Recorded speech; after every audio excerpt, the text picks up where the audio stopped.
So we are now being recorded. Anything you say or do may be used against you in the internet world. It's just more a reminder from me. Share the screen. Here we go. Thank you all again for being here tonight. This slideshow right here. I will open us with prayer. I do have a special prayer for tonight, but I want to just welcome you all. Thank you for being with us this Lent series, and thank you for kind of adjusting to the time change. So the Adult Education Committee, I don't see too many of them here. I do see our new chair here, Mary Bird, not our chair, vestry liaison, I guess I should say. And so we've been at 6, so they kind of wanted to try a little later. Now maybe we pushed too late, but we're trying to keep consistent with Tuesday night's offering with Society of St. John the Evangelist. If you haven't signed up for that, I hope you have. That's a great series. I missed it last night because I was in another meeting. Forgot what that was, but I was in some other meeting. But it is a great. I've been listening to those and watching those. So sign up for those. There are monastery, monastic brothers in Boston. This series right here that we are a part of tonight is something that it's a podcast that John Meacham did. John Meacham, historian, Sewanee person, classmate of Mary Bird's and Ramsey's at Sewanee, Pulitzer Prize winning author. Many of you know who he is. He has these speeches, and about 10 of them, and chose 5 for Lent because these are going to have really, I think, important theological themes. And possibly another reason we went with this route is the country has been in an interesting spot the past year, to say the least.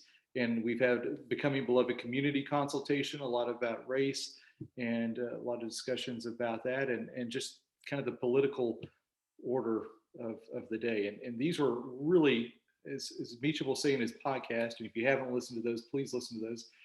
These are a part of the American canon, and they're also deeply theological. So this would be a great place to look at these speeches, talk about these speeches, and have a conversation with some of these figures, letting them shape our conversation for the day. So that's the intent with this course. And tonight we begin with Martin Luther King's last speech.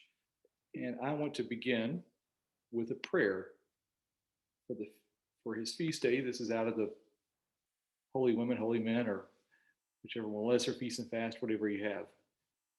The Lord be with you. Almighty God, by the hand of Moses, your servant, you led your people out of slavery and made them free at last. Granted your church, following the example of your prophet, Martin Luther King, may resist oppression in the name of your love, and may strive to secure for all your children the blessed liberty of the gospel of Jesus Christ, who lives and reigns with you in the Holy Spirit, one God, now and forever. Amen. Beautiful collect, the feast day of Martin Luther King. I love, since I do discussion and I'm not a big group talker, that's kind of my, even though I do like to talk a lot, I want to know, if I'm ever in small groups, I kind of want to know the questions before we get to the questions. So I'm going to give you these questions so you can think about them. And when we get to the end, this is what I like to talk about. I like to create enough space in here, go through this fast enough that we have a lot of time to talk. We're not going to listen to the speech because the speech would take 30, 40 minutes. But I want to give a little background to it. We'll have it up on the screen if we want to look at it. But here's what we want to talk about tonight. What did you hear in this speech, or any of this stuff that I'll talk about? I'm going to give a little background of it. How does this speech draw upon scripture and theology? So what do you see about your faith in this speech, however you want to answer that question? And how does this speech address the challenges of the present day that we find ourselves in? One of the things we look at when we go back, I pray that prayer with Lesser Feast and Fast. When we look at the saints of our tradition, they should still speak today and help us understand the context we live in, and give us guidance and wisdom into that context. So those are the 3 things I want us to be looking at. The mountaintop speech is what John Meacham begins with this podcast with. And Wednesday, April the 3rd, 1968. Some of you might have been around for that, heard that. I was born in 78, so I missed it. At Mason Temple in Memphis, sanitation strikers. This is King's final speech, a little background there. I do want to look at King's life. For those of you just kind of coming to this again. So he's born January the 15th, 1929. He's actually born, I used to teach this to my world history students. He's born as Michael King, and his father was Michael King Sr., obviously. Took a trip. His father, pastor of Ebenezer Baptist Church, went to Germany, fell in love with Martin Luther, came back, changed his name and his son's name. And I think Martin Luther King might have been 5 or 6, because I remember teaching this course or world history to my students and saying, hey, I've got a son. All my students knew my kid because I march them in there in the morning. I was like, imagine a kid at the lower school having a name changed. You're just as you're writing the name Michael, Daddy comes home from a little pilgrimage and changes it legally to Martin Luther. And so to begin to kind of get in the psyche of maybe what that does to somebody, to a child, and kind of embraces that, I think King certainly does that. So a little historical fact, this is probably when you hire a history teacher. He goes to Morehouse. He's ordained a minister in 47, married Coretta Scott in 53. I'm going to talk a little about how he got into kind of his into this civil rights movement. Montgomery boycott will be very big. Sit-ins, 64, a lot of the stuff, and then to 68 when he died. So that's kind of doing a little trajectory here. And a lot of this stuff is on the podcast. I'm really pulling from this. So Montgomery, 1955. King is at Dexter Avenue Baptist Church. This is where Meacham begins this podcast. This is what you kind of need to be understanding the context. Rosa Parks refuses to give up the seat. Here's what she says. People always say that I didn't give up my seat because I was tired, wrote Parks. But that isn't true. I was not tired physically. No, the only tired I was tired of giving in. I think King's going to pick up on a lot of that. The thing that I love about this is that he's kind of in the right spot at the right time a couple of times. And I talked about this last night at our Become a Beloved community, because today's the feast day of Matthias, who was that guy that was pulled out of a hat, out of lots, that disciple to replace Judas, kind of in the right spot at the right time. We don't hear much about Matthias, but we certainly hear a lot about King. So Rosa Parks and the Montgomery boycott, they needed a place to meet, and Dexter Avenue was right there, and the pastor there was a young guy, Martin Luther King. Became a central location.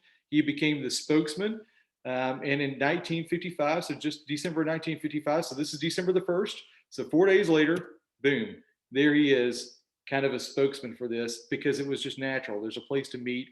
We can get here. It's a central location. That's kind of what Meacham would want you to see as you're getting on this. So fate and destiny are really important. After that speech, so here we're just a month later, well, a little later than that actually. It's December of 55, so January of 56. So yes, a month later. He's starting to get threats. He's become a very good spokesman, and there's that famous passage on January the 27th. 1956, where he gets a call in the middle of the night. He's got his wife and his child in bed and says, hey, if you're not out here in 3 days, we're going to blow your house up. And he kind of has this doubt, like, what am I doing? Should I be doing this? And Meacham would pick this up in that podcast if you haven't heard. It's really important. I'm doubting, should I be doing this? And then he hears that voice. I heard a voice, he says, in that, if you've not read that passage, stand up for truth, stand up for justice, stand up for righteousness. 3 days later, the house was bombed. So big, important moment. So fast forwarding a few years from the civil rights movement continues. Meacham will want to turn us into another corner, which is a good one. Is the speech we all know, right? One of the other speeches, which could have been one of the great speeches, was the March on Washington, that I Have a Dream. Again, another, I think, a moment of fate, just kind of a destiny. And I love this in the podcast. The event's not going well. A bunch of people there, they're tired. The theme of being tired is something over and over again. It connects back with that Moses passage, right? King's trying to move the audience, Meacham would say, from the ordinary to the historical, from the mundane to the sacred. But the speech has been written by too many hands. Too many people have been writing this speech. And he's got a couple of lines in there Meacham highlights in the podcast. I think I saw this text at the Atlanta History Museum when I lived in Atlanta. I think it's there. You can see where he scribbled. It's just, and then he kind of goes off script. And he's looking at the crowd, and they want something to happen, but nothing's happening. It's okay. I'm going to get in trouble here. It's the United Thank Offering prayer. Do y'all know that prayer? We used to pray that all the time at the cathedral on United Thank Offering Sunday. It's a prayer written by committee. Well, when a speech gets written by committee, it loses all of its kind of personality. And they needed that moment. The people needed that moment. Meacham would say, Mahalia Jackson's right there. And she says, the gospel singer, a good friend, says, tell him about the dream, Martin. Tell him about the dream. And at that moment in the speech, he moves off the script. And a powerful speech, really, again, another part of the American canon. At the feet of Lincoln, surrounded by Washington Monument. I meant to say Washington and Jefferson right there. A huge moment in our American history. Let's just get a little clip of it because we got to do that. Let me know if you can hear. Can you hear? So even though yes, we can. Of today and tomorrow, I still have a dream. It is a dream deeply rooted in the American dream. I have a dream that one day this nation will rise up, live out the true meaning of its creed. We hold these truths to be self-evident that all men are created equal.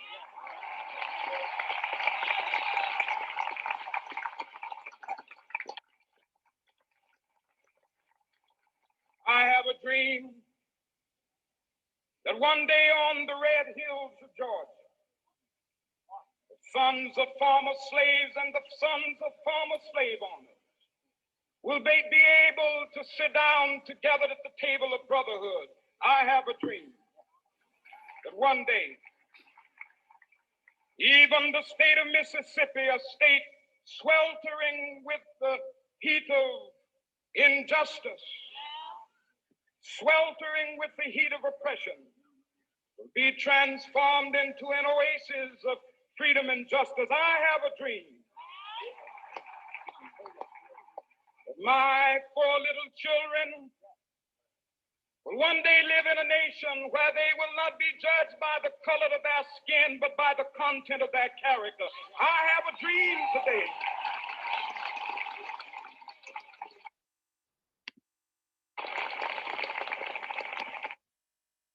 Can't watch it all. We do have to talk. You know it. Just got to get you back in the moment. And as Meacham would say, this is a beautiful speech because he pulls from the Bible. He pulls from My Country 'Tis Thee. He pulls from the Emancipation Proclamation. He pulls from the Constitution, weaving it all together. Again, left script. You can see his eyes. One of the speakers in the Meacham podcast, historian, says he's drawn to his eyes, and that one, a powerful, just kind of liberated from the text into the moment, and projects, as Meacham would say in that podcast, hope over fear in that moment. Powerful speech. 64 and 65, big years, is what he'll talk about in this podcast. The Civil Rights Act, the Voting Rights Act, Johnson and both of those, opposition to Vietnam, economic injustice and systemic racism are really, it's really happening.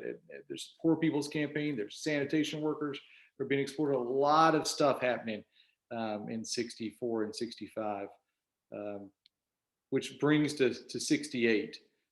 And this is the year of the speech. So I'm kind of trying to paint with some broad brushstrokes here. You've got the Tet Offensive going on. LBJ announced he's not running again. There's more anti-war for two reasons. Meacham said for anti-war reasons and for the civil rights. It kind of turned against him at that moment in time in his presidency. King expands his vision from the civil rights movement of the earlier in the 50s to more of economic equality, and that's where Meacham will say is going to take us in '68. So March of '68. He's visited Memphis. I think he visits it twice in March of '68, right before he dies in April. The sanitation workers have been striking for important reasons of pay and being treated poorly.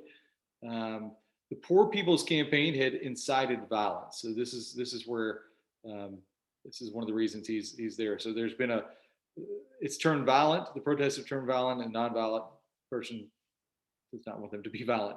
And so King wants a peaceful demonstration and is trying to talk to the people in Memphis. So he goes back at the end of the month, but he's there on April the 3rd. He says he was there for the workers. And one of the things to notice about that, kind of again, the change in maybe the civil rights movement, Meacham would say the crowd was made up of working Black folks instead of the middle class folks of the civil rights movement, probably a decade earlier. So it had changed. It was the poor. And the issues at stake in this final speech were Black power versus civil disobedience. There was an economic movement to this, and this true belief of wanting to build beloved community. Those are some of the themes of the speech. In it, I read it again today. In it, there's a lot of messages, a lot of really important messages, a lot of theology in it. In a really hard one to preachers. Preachers must have a longing and the aspiration for change. They must know that. They must see the people and speak that longing and aspirations for them. They need the fire of Amos. They need the Spirit of the Lord. They need to have that concern for the poor. And he's speaking to kind of those ministers who've gathered there. He says, don't worry about the robes or ecclesiastical attire and all the liturgical stuff that the church can get all caught up in, but whether the poor people have suits and dresses to get to church. So the message was very much about the poor in Memphis at that moment in time. What was he critiquing? Meacham would have he's critiquing the economic system of the day, the laws and the material conditions surrounding the Blacks in Memphis, and mistreated workers. And one of the things he's going to ask for in the speech is this demand for justice to the poor. He's going to root this thing in Jesus. And in civil disobedience, if you look all the way through about boycotting certain things. And the last part of the speech, so this would kind of be the four movements in there: demand for justice. There's going to be a message about the Good Samaritan. There'll be a civil disobedience component to it. And then finally, there's this shift, the last line, the mountaintop, which is where we get this name, from an economic message to a very personal one. Some might even say, Meacham says that he's kind of fatalistic in this moment. Part of that has to do with on his way from Atlanta to Memphis, the plane was guarded overnight. There were threats that there were going to be bombs on there. The plane was running late as it went in there. He got continued threats as he was in Memphis. The historian, as I said, notices even in the speech, even in that last turn, that his eyes look different. It's as though he knows the end is near.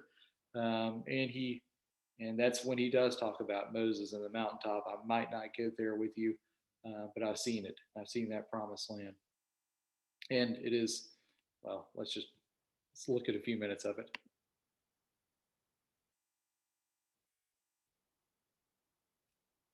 All we say to America is be true to what you said on paper.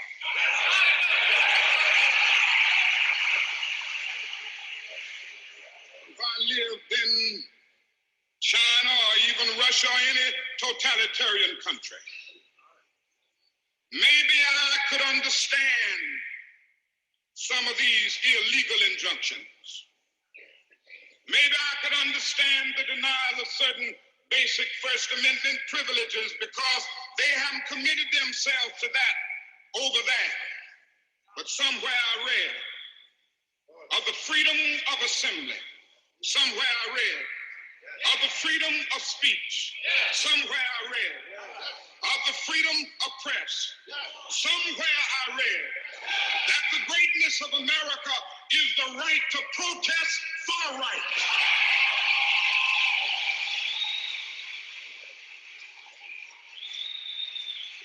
And so just as I say we aren't going to let any dogs or water hoses turn us around, we aren't going to let any injunction turn us around.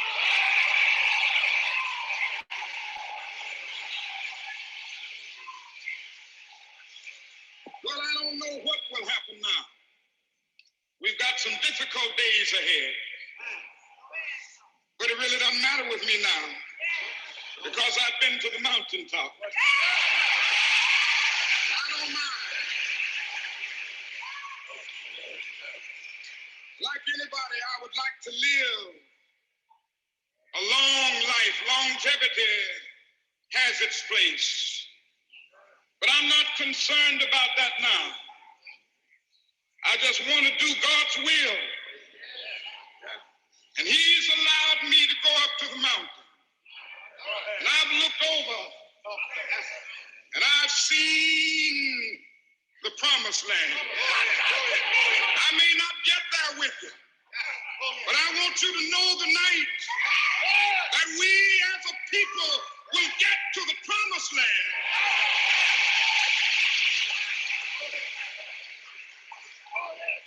So I'm happy tonight. I'm not worried about anything. I'm not fearing any man. Mine eyes have seen the glory of the coming of the Lord.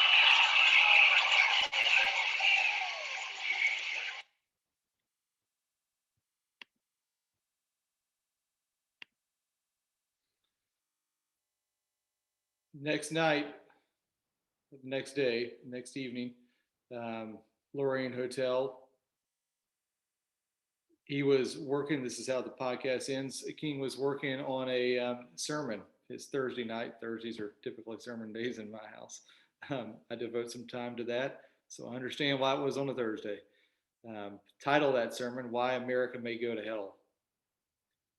Meacham says at the end of the day he was ready for some food and shaved, put on cologne, stepped out on the balcony, and that's when he was shot by James Earl Ray. Not even 40 years old. Not even 40 years old as a 42-year-old. That a lot was accomplished.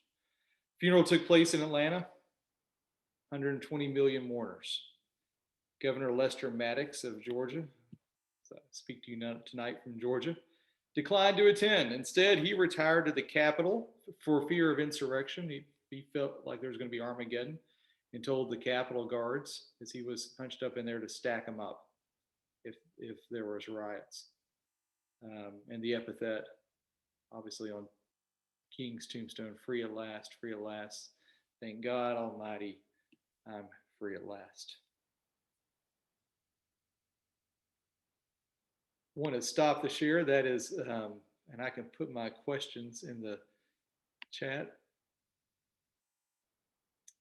And yeah, just see where, did people, maybe you can use the whatever, the thumb raise thing, or you can raise your hand. Have you listened to the podcast or read the speech? I will share.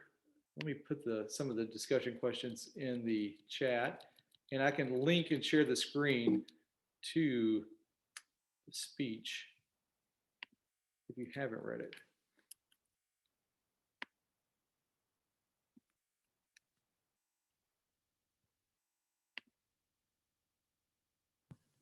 In the chat.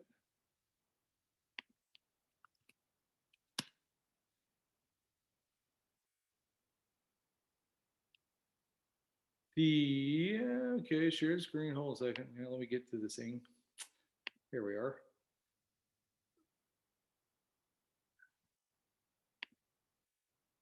if you haven't, there's a link on today's however you got here on the website that takes you straight to the speech. I will share the speech. It's a long speech, and so I'm definitely not going to read it, but you'll see that each week we will cover a speech. There's a link to the actual speech in there if you want to prep on the front side, but you can see how long this is. But a couple things about it that I truly love, and we can open this up to conversation. He didn't want to speak, and I could keep talking, so just interact here. He didn't want to speak.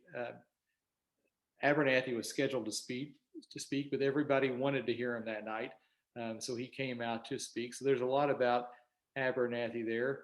But then he kind of does this great kind of romp through history here about this moment in time. Then he gets into Pharaoh and Moses. That's where you see that collect today. And here is the issue: the issues of injustice, for people to be fair. Another place, the fire hoses. You've heard some of that, and just one of the, again, all the clergy right here that he's talking about. You're seeing. I want you to see. How to boycott certain bread companies. No, I will say Flowers did not own any of those at that moment in time. That's good to know. But right here in this speech, if you keep on scrolling down, he does get into the Good Samaritan. I'm highlighting this right now, if you can see it. Whole thing about the Good Samaritan. So not only do we have the mountaintop, we've got a Good Samaritan passage. This was a big turn in there if you listen to the podcast. Maybe they felt it was better to deal with the problem. These are the people that pass them by, rather than get bogged down into the individual effort. But I'm not going to tell you what my imagination tells. But I'm going to tell you what my imagination tells me. It's possible that these men were afraid. Why did the people not help the man that was on the ground? Yes, you see, the Jericho road is a dangerous road. Gets into more about how dangerous the road might be. And so here's the question at the end of the Levite: if I stop to help this man, what will happen to me?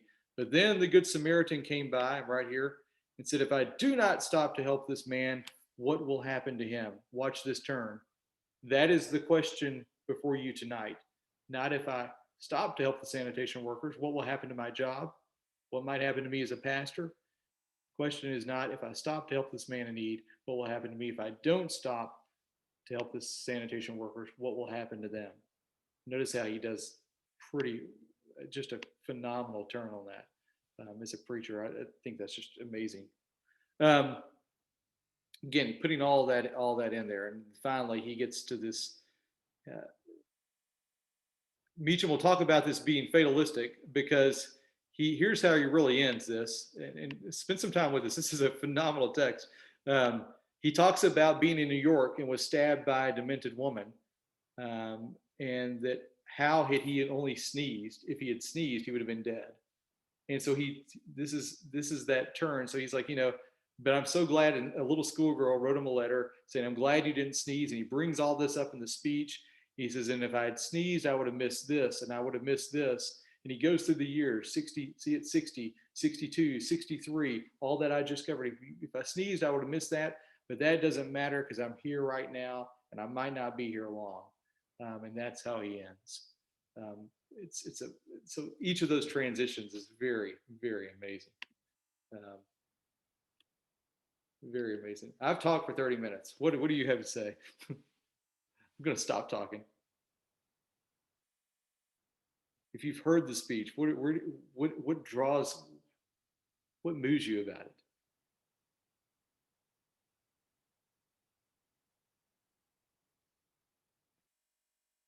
Tom, are you trying to get on, or you're highlighted? There you are. No, that's me.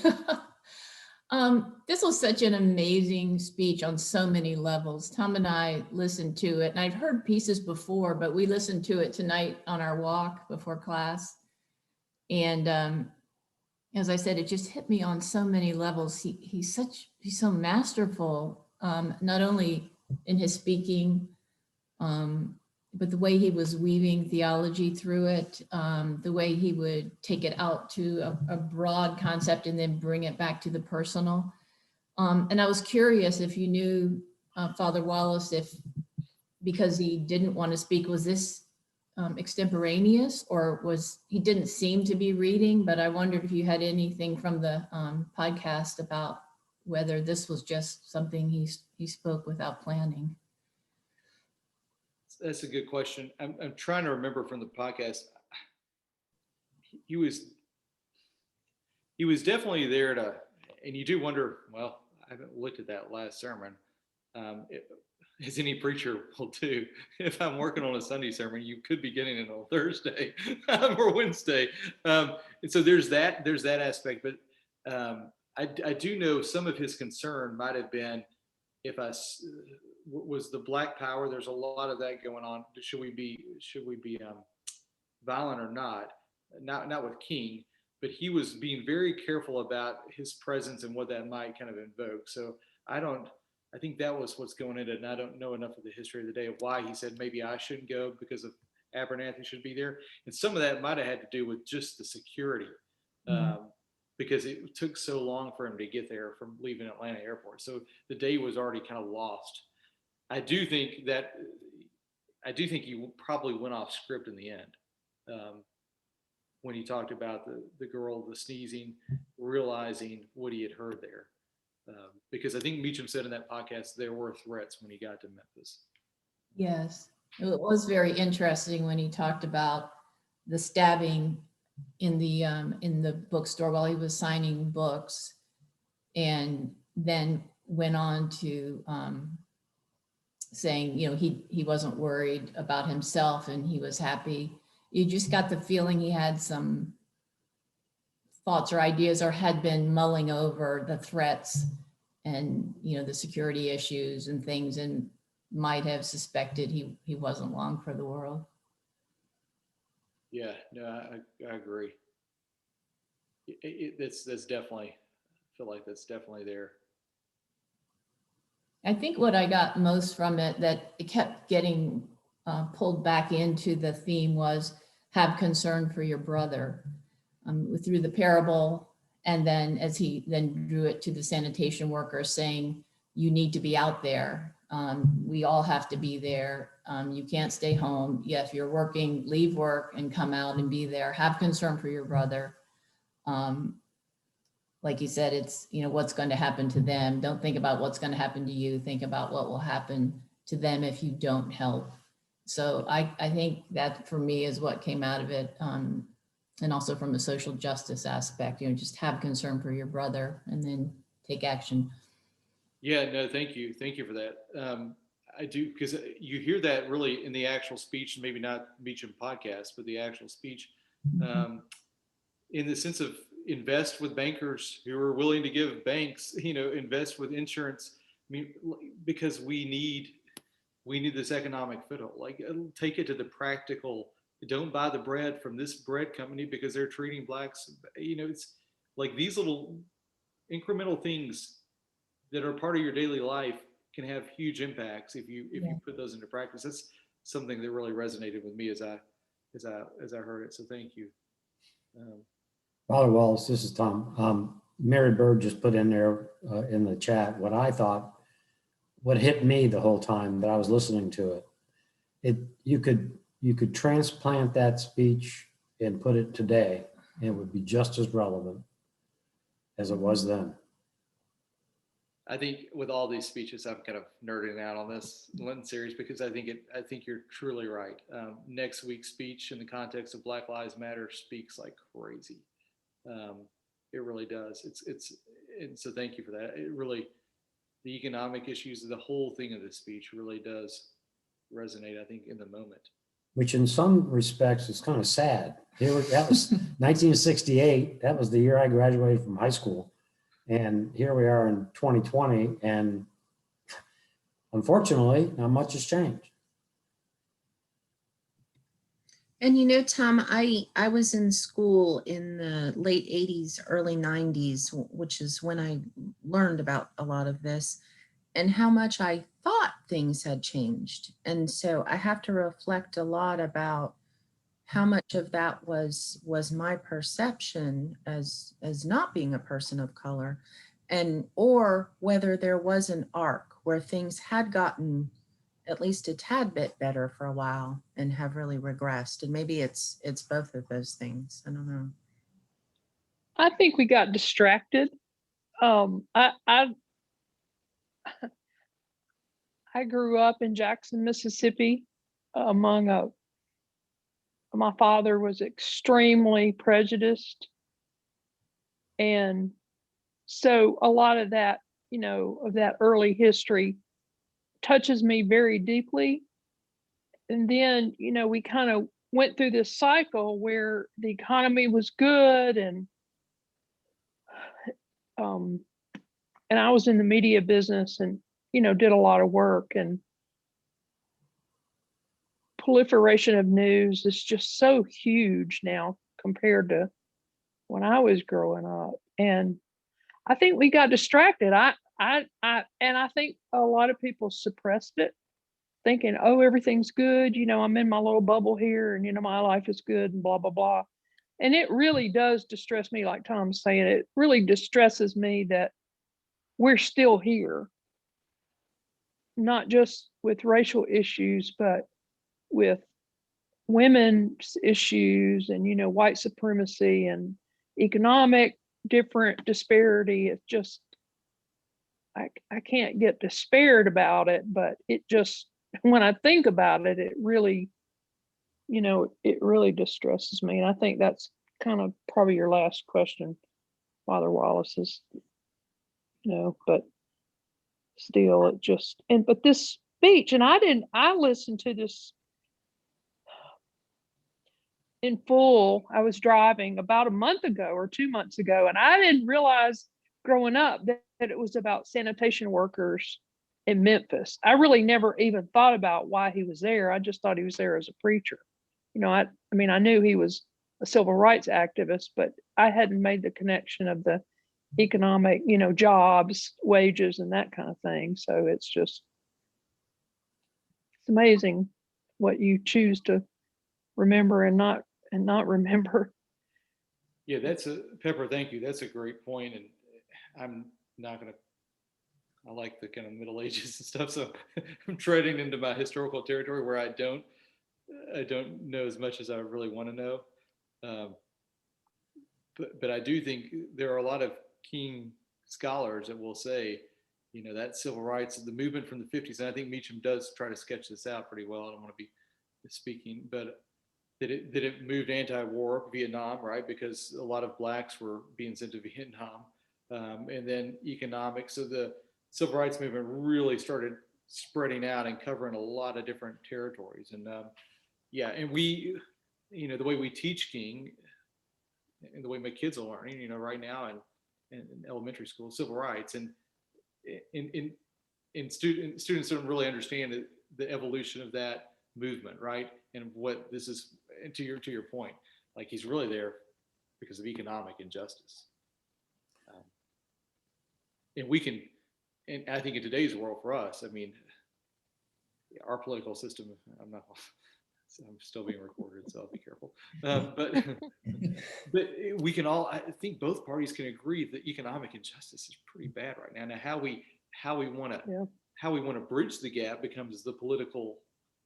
There's different ideology on that, and that's fine to argue about. But we kind of at least agree that it in good still. And we're all God's children. That was the theme of one of the themes of his speech. One of the things that sort of jumped out at me, this was a time when some of the Black pastors were starting to sort of embrace more violent activities. And I think I got the feeling, as you were mentioning, he mentioned the pastors being there. And I got the feeling he was sort of chastising the pastors a little bit about some of the things they were doing, because he was really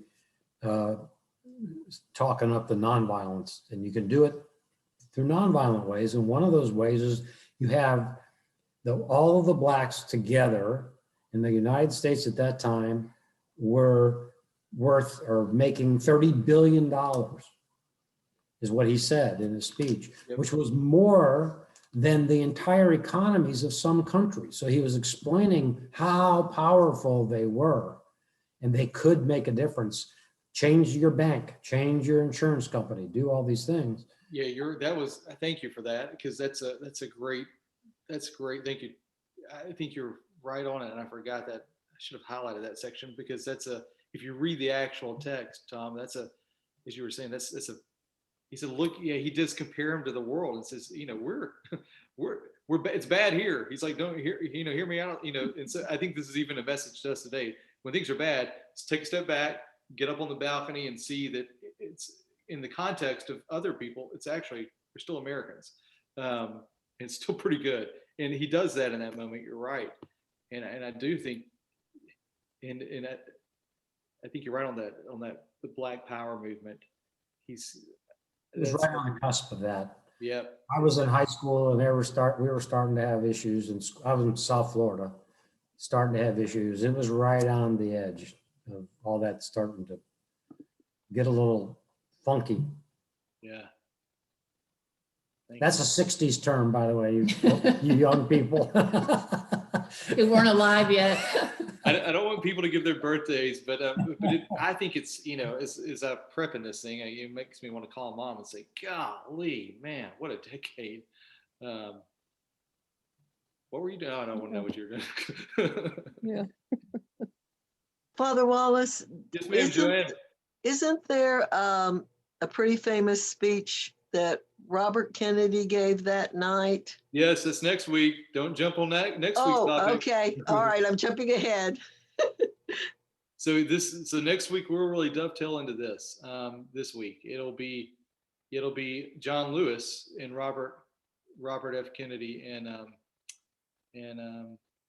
or Robert Kennedy in Ohio. It's Chicago. I forgot where, but yes, responding to this. It's a short speech, so you can certainly read that one. This is not a 40-minute speech. It's an impromptu speech that he doesn't really know what to give. He says, Lewis, you're his friend. Get up there and talk to these people. Like, no, they want to hear from you. And it's off cuff empathy. It's empathy is really the theological word we'll use next week. It's powerful. I don't want to move us there next week. Thank you, though. It is a powerful speech, and I didn't look ahead. So Wonderful teaser. Wonderful teaser. I'll give you your $20 at Bible study tomorrow. Thank you.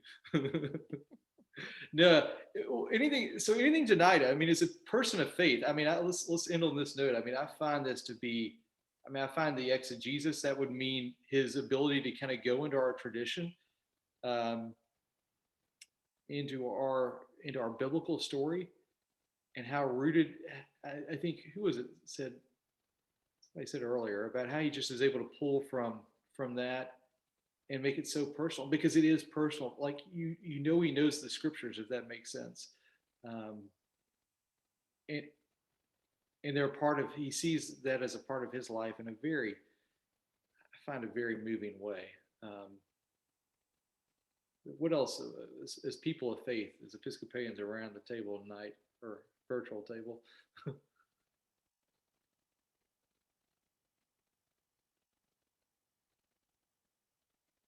What does this make you want to do?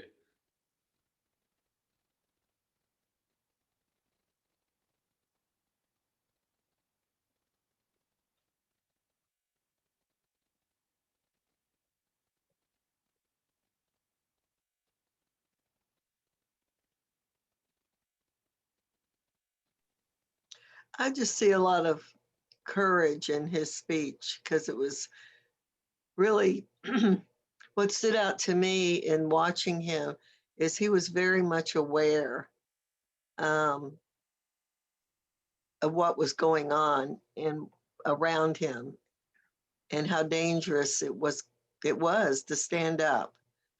And I just saw a lot of faith and trust, a lot of faith and trust, and a lot of courage. Thank you.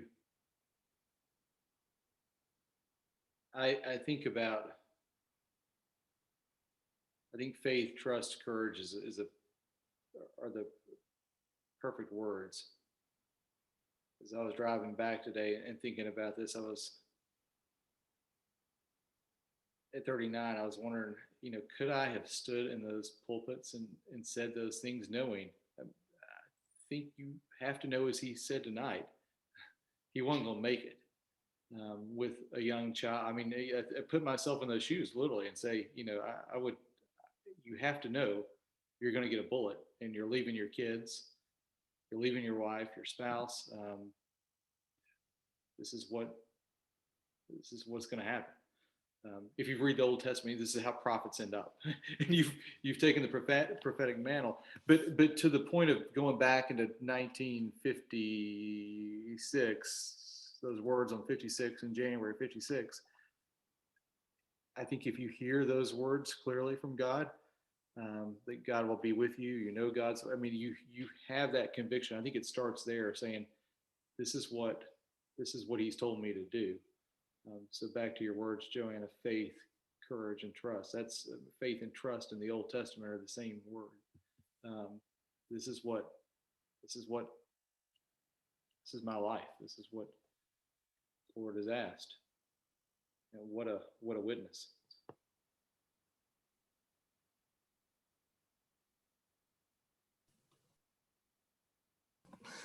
He also seems to be on he also seems to be going beyond some of the lofty, just a lofty sermon or talk about heaven. And Father Wallace, you talked about this and that. He, talked about, well, it's great to talk about the long white robes, but we've got people down here who need a suit or need a dress, to go to work. And it's all right to talk about the streets flowing with honey, but we've got people who need 3 square meals. So he brings it down from this lofty, I think, idea into what's going on the earth today and what has to happen. And we just can't talk about it in biblical terms or in a lofty sermon. I think he's also got a call to action there in some ways. I think he also talks about direct external action. And so I think that was one thing that jumped out at me, is like, we can't just stay up here and like, milk and honey in the robes and aren't we great? We've got to figure out how we're going to actually get people clothed and get food on their tables and things of that nature. That's beautifully said. Thank you. I think that is, historically, I think Meacham does say this twice in that podcast, that this is a prince of the church. Whether we like those words or not, prince of the church, meaning he came from a pastor. His father was a pastor. He was educated Morehouse. I mean, he is black elite. I probably shouldn't say that, but I think he's got a PhD from Boston University. So you're right, talking about the level of his intellect. I mean, he can write at a high level, but he does not lord that over you. Like, I think that's what you're picking up on so well. Is I think he wants to make sure his language connects with the average and the low class worker. So he doesn't. There's no kind of that arrogance. And as much of the church that he's in, the kind of probably the conflicts of the church, black church, white church, whatever ecclesiastical arena you find yourself in, there is church politics. He doesn't go into that. He's just kind of about the movement. I had a colleague whose father was a pastor, Baptist pastor in Albany, and King was he certainly utilized those. Part of the movement was working with the pastors, and my colleague's father was a pastor and was there in the room. I mean, it was in Albany, which was kind of a testing ground for him. It was, so he certainly ran in those circles, but he didn't, that wasn't what the mission was. And we can get very consumed by church growth, church this, church that. I don't know. It drives me crazy. So,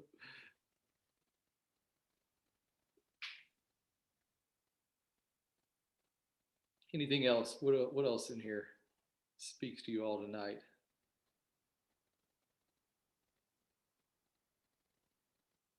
For the present day, is it any hope going forward? I think there is a message of hope in there. But what do we want to walk away with tonight? Where's the hope? I think Pepper said there's still work to be done. Mary Bird has echoed that as well. There is, but we still, but at St. John's, we're doing things like the Do Justice group.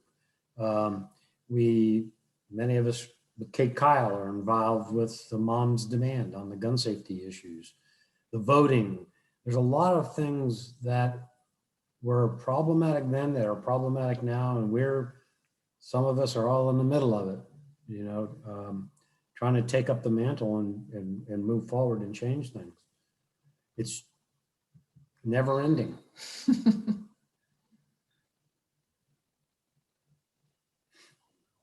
It is. Thank you. It is a I needed to put Beecher in the tub. I just wanted to hop in and I can't even put all my thoughts together at the moment, except that it was just so moving to be in this community and hear these words. And, so much of what we read or hear is kind of pedestrian or sound bites this was so sort of sacred and passionate and true, and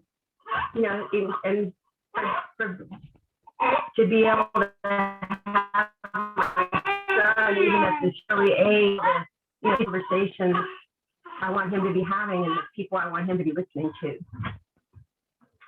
Thank you. Enjoy bath time. Can you say bye-bye? Bye-bye. Okay. Yeah. What would Martin Luther King Jr. do? Bracelets. Those are good bracelets.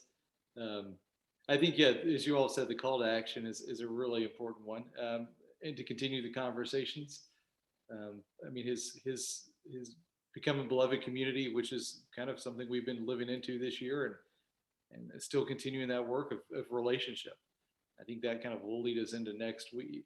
If you don't know the other, you can't. And this is back to the kind of the Good Samaritan text that was really at the heart of. If you go back and listen to this, at the heart of that speech was a big turn in that. If you don't know who's suffering, if you don't know them, if you can't stop and talk to them, you don't know a lot. So that's relationship. I think Holy Communion and holy conversation, which I think St. John's does very well and is trying to continue to do. So thank you all for being a part of that and doing that. Well, any last thoughts? We got about a minute or two. If not, next week we will be back here and doing the same sort of thing with smaller speech. So we'll actually watch the speech. So you can come prepared or unprepared. We will have time to watch it. Some weeks we won't. So the other topics we'll do. Let's see. Now I've got to remember this. We got Martin Luther King. We've got Robert Kennedy. Then we do, I think, Obama's sermon. This is a longer sermon, so we won't be able to watch that one, to the Charleston shooting. Amazing Grace is what it was called, and about the power of grace, which is a very important Lenten theme. We will use the other one. How long are the podcasts, Laurel says? They do not include the entire speeches. The podcasts are about 40 minutes. So it includes a lot of historical. Then we'll do Barbara Jordan, her speech on the floor of the Democratic Convention about women's rights. And I think we end with Ronald Reagan, his farewell address, which was titled "A City Upon a Hill," how to build bridges and not walls. So if you remember that one, so we got both parties, and that too is a powerful address. I think he's talking about driving in a car and wishing he could stop the car and see the people. It's a beautiful and very Reagan sort of way of it's just he's got a way with words too. I hope you all continue to join us. Invite some friends. It's a 1 week, so this week will carry over to last week, but that's not going to happen every week. So thank you for being here. Think about the speech, pray with the speech, make it a part of your narrative, and share it with others. Thank you. Thank you. Y'all have a good night. Thank you. Very good. Hi, everybody. See you. Bye. Good night, everybody. Good night. Good night.